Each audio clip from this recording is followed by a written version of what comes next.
participants could use the chat to tell me the kind of research that they're doing, because that will help me focus a little bit more while I do my presentation. So I'm going to share my screen. Can't share my screen.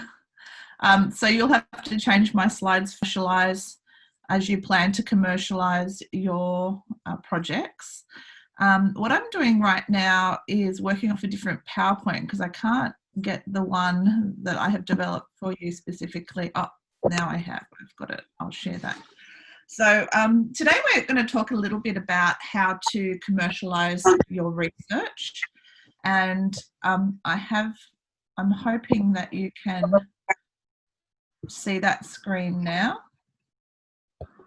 And I'm assuming that most of you are working in engineering and some form of civil engineering, so you will understand the exact type of research that you're doing and the outputs that can come from that research. But one thing that you should be doing while you're doing your research is planning how you can commercialize that research. And the way we do that is by acknowledging that all the research that you're doing should be developing some form of new knowledge. Otherwise, it's not valuable or useful research. So it'll either prove that something can happen or something can't happen. It drives development, and therefore it drives a process that we call innovation. And engineers are very much constantly involved in their career in iterative and also breakthrough innovation processes where they look at the status quo, question what could be better, and drive towards innovating solutions.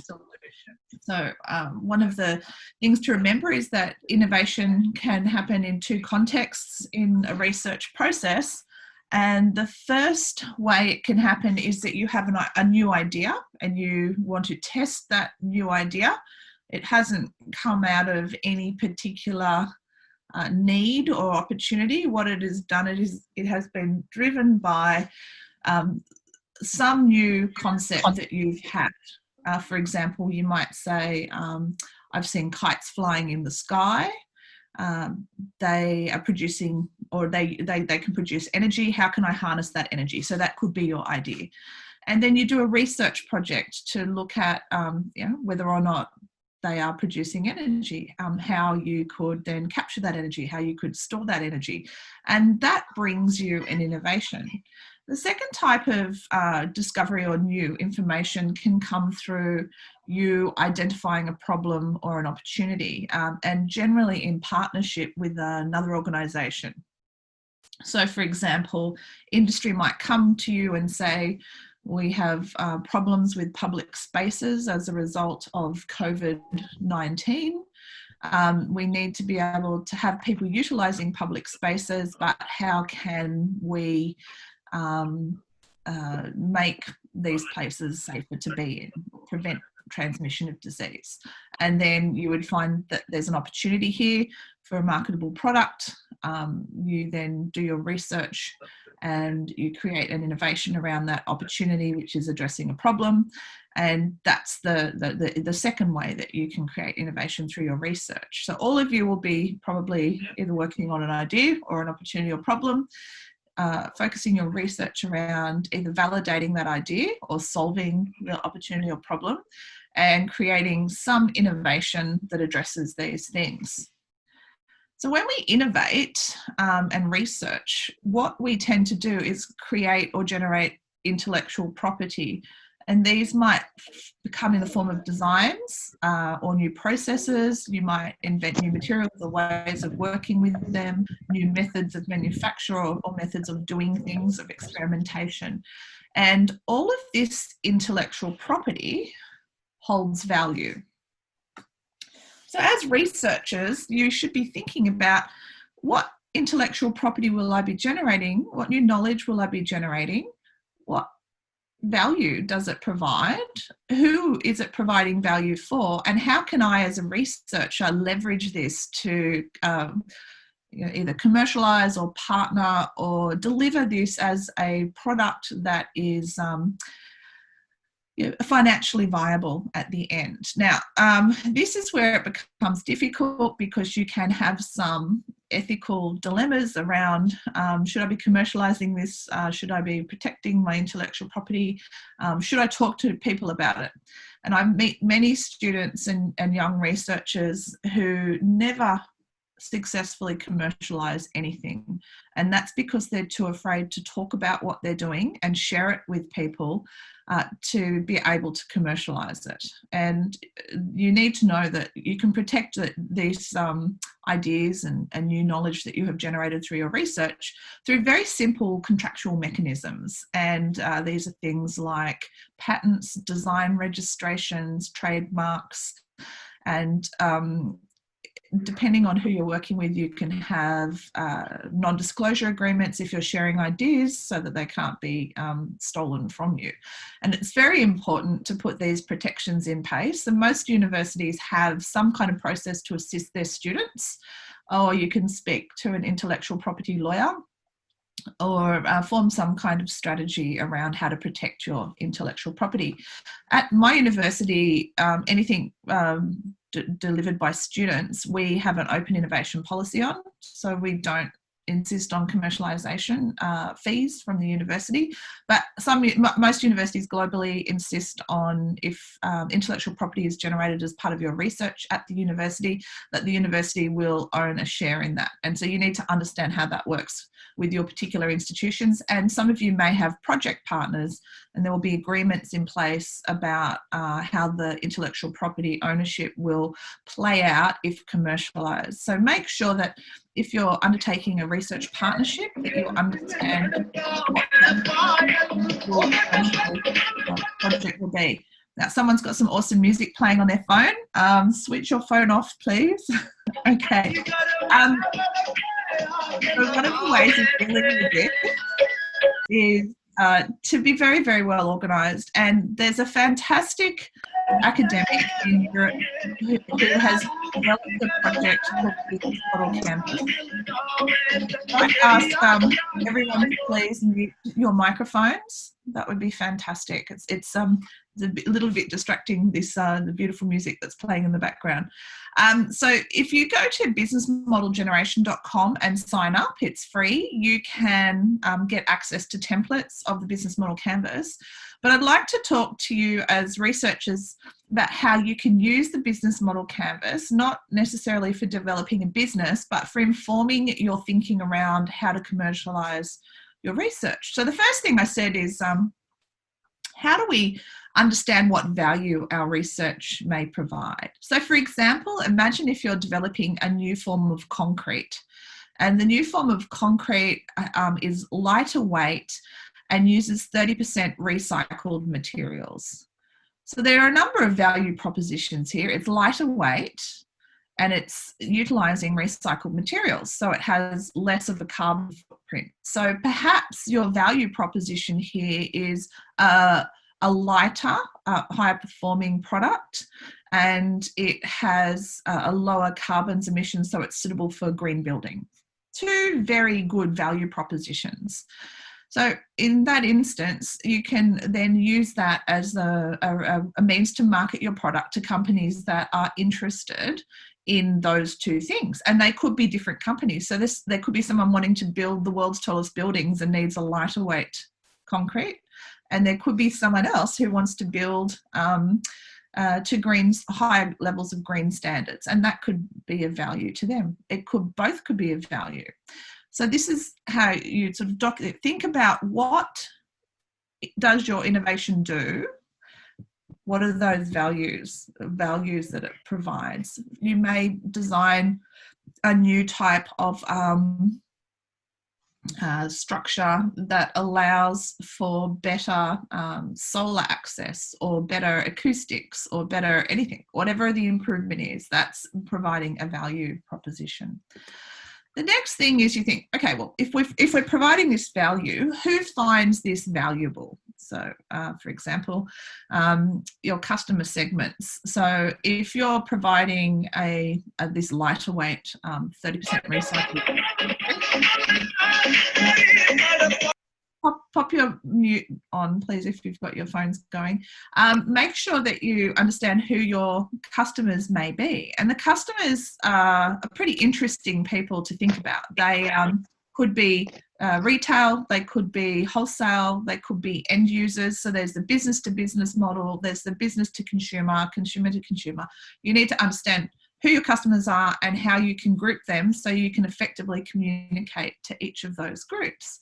And if you're finding along the way that your research is going to deliver value, then you might reach out to those particular customer groups before you finish your research to see if they might be interested in the capitalizing on the intellectual property with you.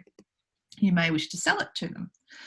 And I have a beautiful example of an old professor at my university who was a chemical engineer, and he invented for his PhD that beautiful organic shape that is used in nuclear cooling towers. That was his research, looking at how to create maximum space for maximum cooling effect in energy production towers. And he sold the intellectual property for that for £250 in 1971. Why did he sell it for £250? Well, £250 was the value of a car that he wanted. Now, if he had thought about it, this was a very, very innovative design that he'd come up with, and it was needed by every nuclear power station in the world. So he ended up shortchanging himself because he didn't really understand the full value. All he wanted was to attain a particular thing. He didn't think about how long-term this would be valuable. So he could have potentially looked at how he might license that rather than just sell the intellectual property outright.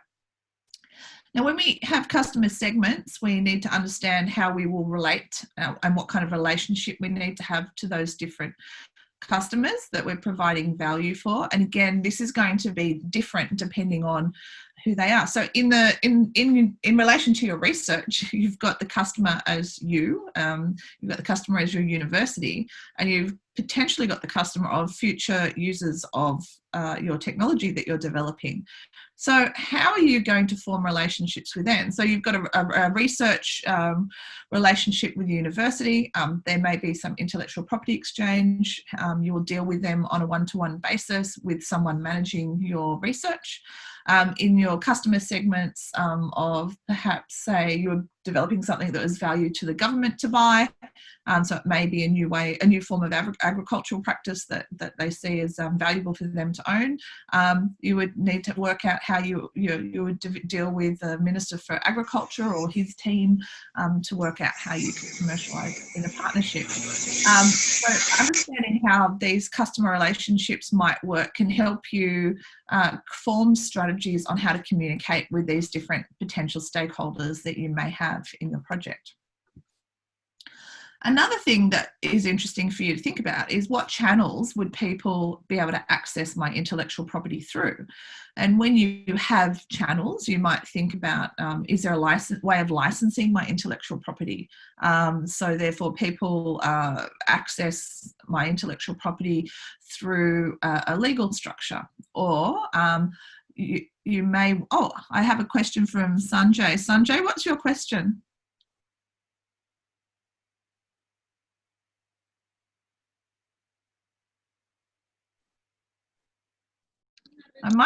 Doctor, you can continue. We will give them Q&A, question and answer session at the end. Oh, okay. And if he could type the question out, that will help me. Okay. So the channels are interesting because they're the different mechanisms that you can use to get your product to market, and have a think about whether, you might want to become an entrepreneur, and the channel that you choose could be a series of retail outlets around the country, or then you might think, this has relevance outside of Pakistan. I might like to commercialize it and send it to Europe or Australia.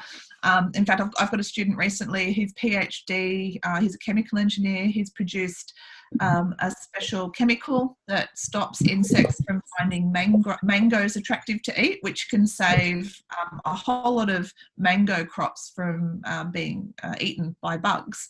And there's no market for it in Australia because we don't have this particular type of bug, but in India and Pakistan, and he's Indian, the bug is prevalent and can completely transform the economics of mango farming. And he's now working on it. And he partnered with a well-known Indian agricultural chemical company. So that would be his channel.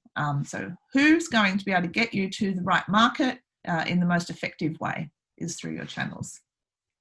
And the next thing you might look at is, what are your key activities? So what do you have to do to get your research done?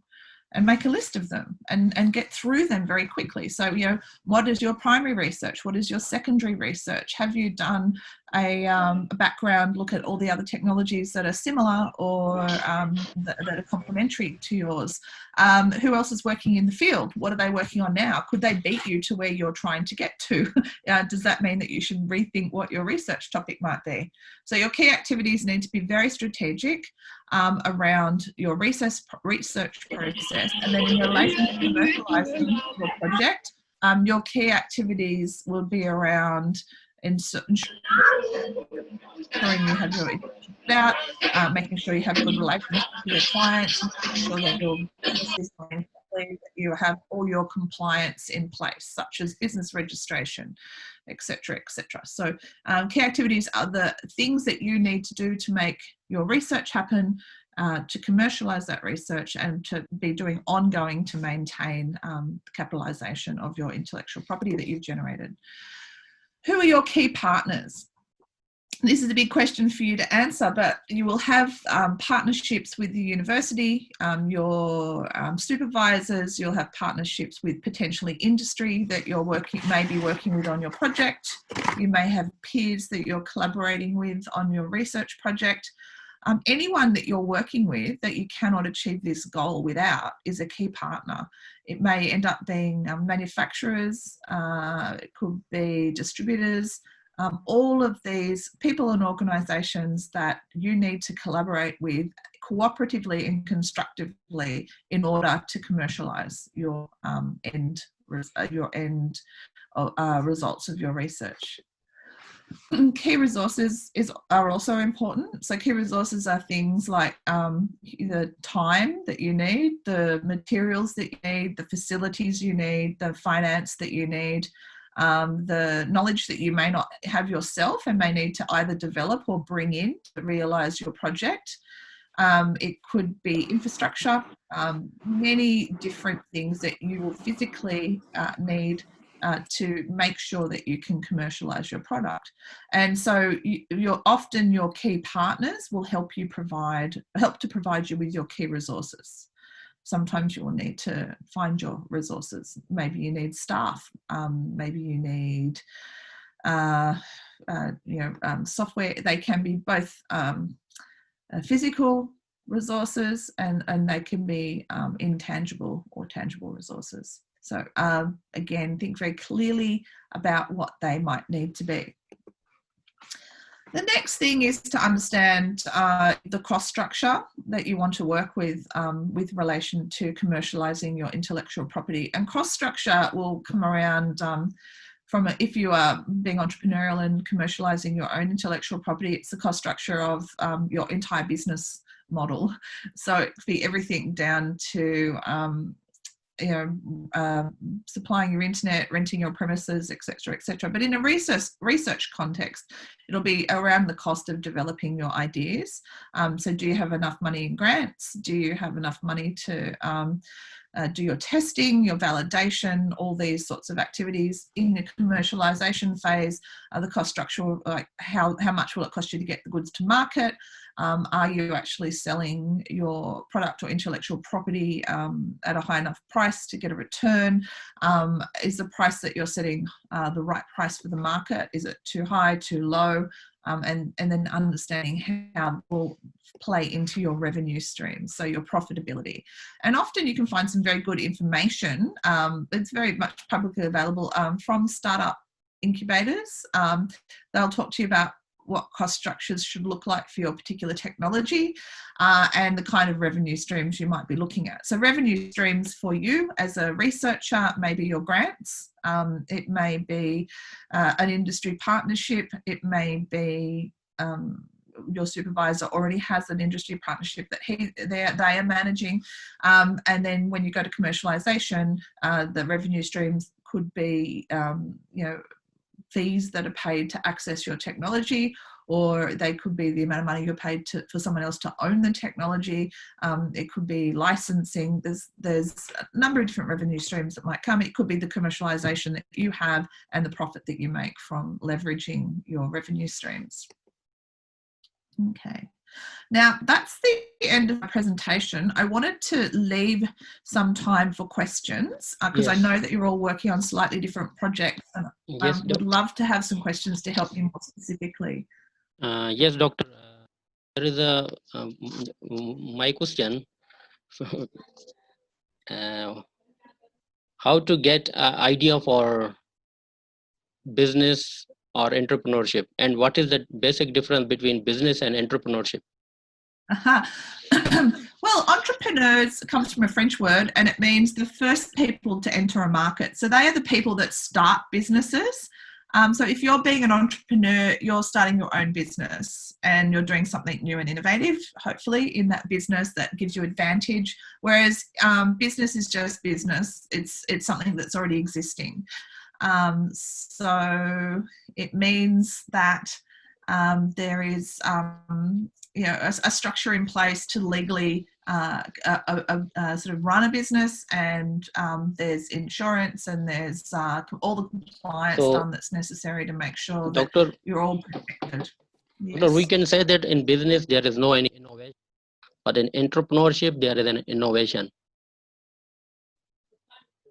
Oh, in business there is innovation, but not always. Whereas always with entrepreneurship there is. So I'll give an example. My brother is an engineer, so he has an undergraduate degree in material science, a master's degree in material science, and a PhD from MIT in nanotechnology. And he's a robotics engineer. And he now applies his nanomaterial and robotics engineering expertise to develop really innovative approaches to a number of different types of problems, including energy production through renewable energies. So, and he had no training in entrepreneurship. Doctor, we have last 10 minutes, so I want to entertain a student question. So one student, Bilawal Sumro, he asked, how can a civil engineer switch his entrepreneurship? Yes, so I'm giving. So this is a way. So my brother has been an engineer his whole life and worked for other people. When he came up with his own ideas, he sought funding from Google to and received $50 million in funding for his first project from Google. So he was able to communicate the value that the technology was that he developed. And so I would suggest that it's there is value in being able to communicate the technology that you've developed and why it is useful in the future, and then seek investment. And that's where you become an entrepreneur, when you're not working for someone else. If you're innovating within a business context, you're an entrepreneur. Engineers are very entrepreneurial people because they're always coming up with new ways of doing things. You will often need to partner with someone with business expertise to make your entrepreneurship work. Doctor, there is another question from student Noor. Does impact factor of research matter in commercialization? How do you, so I'm just looking at Noor's, does impact factor of research? No, in fact, you know what's really interesting? I often see with my colleagues in engineering that sometimes the world doesn't see the potential of what their research is, and they're not necessarily getting great impact factors for their research, but the research has amazing impact from commercialization. So often unsatisfied researchers will commercialize low impact factor research for very good commercializable reasons. So don't worry if you're not getting high impact research factors. Often you just need to find the right business partner to come and industry to Doctor, work in and time is, commercialize. if time is up, then we will join again. Okay. Okay. Yes. Yes, please continue. If Okay. if So the how do call we is, feel about if the translating call, research into innovation or spin outs? Look, I think it's very important for research to be spun out into startup and entrepreneurships. And the key really is to be able to communicate the value that you have. And for engineers, that can be very difficult because you will see the value in the innovation, but you won't see the value in the application to business. And this is why it's important to build a team to work with you, and why most startup works in transdisciplinary teams. So you need someone who can do the sales, the communication, and whilst you do the intellectual property. So build a team is the key that has all of the skills that you need. Faisal has asked how to get your idea or concept for the business. Now this is, you can do it two ways. You can just come up with an idea and look at your research and say, how can people use it? Or you can seek problems and then choose to solve them. And for example, you might choose a particular grand challenge, so it might be fresh water, and you might look at all the different ways people are dealing with fresh water and find a gap. And then say, I need to develop a technology that solves X, and then work towards that. And that will help you create something of value. But then you need to make sure that you put a business model around that. So that's the challenge. You are studying engineering and you're studying that for 4 to 5 years. Business people spend the same amount of time studying business, and you should partner with someone who understands business, an existing business in the area, or someone who can do good business research for you. You are not expected to be a businessman, and you're not qualified to be a businessman. So don't think you can do it all on your own. No one successfully does it all on their own ever. Let's see. Doctor, one question from Mr. Bilal. What does it take? And I want to repeat the Faisal. How did you get your idea or concept for the business? The Faisal asked. Oh. Actually, he asked not a full I question. think So, Sajjad Samar I Abbas. think I just answered that one, but there's one that we have missed, which is, can we get more effective results if we mix quantitative and qualitative methods of research? And I think this is from Noor. Noor, this is an excellent question. Quantitative research is evidence-based research, so is qualitative research. And I come from a design thinking background, and we see the value in both quantitative and qualitative. Why? Because quantitative allows us to measure and very specifically and have relationships between different factors we're exploring. Whereas qualitative gives us a deeper understanding of the human components of what we're working with.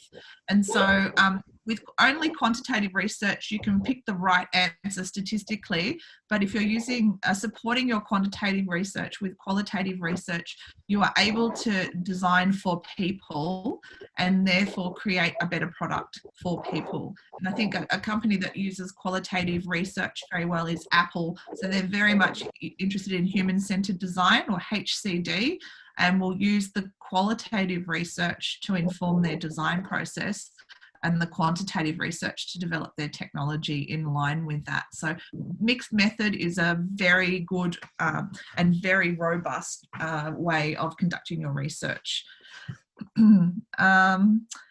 Wasim has, oh no. Team is key. Why would someone come to work for you and not for your competitors?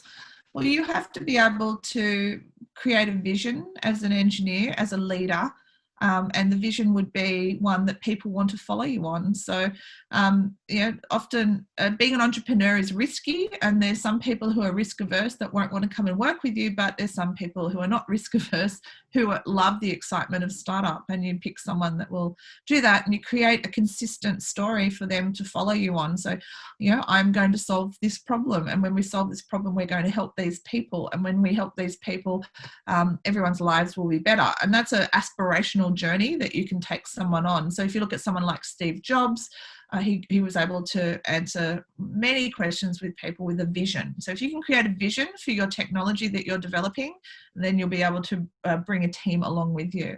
How can we differentiate between innovation and entrepreneurship? Innovation is when you create new things. Entrepreneurship is when you commercialize them. So one is about making the new stuff. The other one is about bringing the new stuff to market. We only have a minute left. I'm happy to dial back in if there's more questions. What are the best ways and methods to reach and target audience? Market research is the best way to do it. And there's a lot of really good information on how to conduct market research. I'm not dealing with that tonight, but if you look up any of the Harvard Business School papers on parallel technologies to yours, then you would be able to find case studies on how to build a target audience. Well, there's a lot of good questions here. Doctor, shall we call back in and answer can you copy these questions and bring them over into the next session, and I'll answer them? I will try to. Okay. How to observe what are my visitors, users, and customers? Almost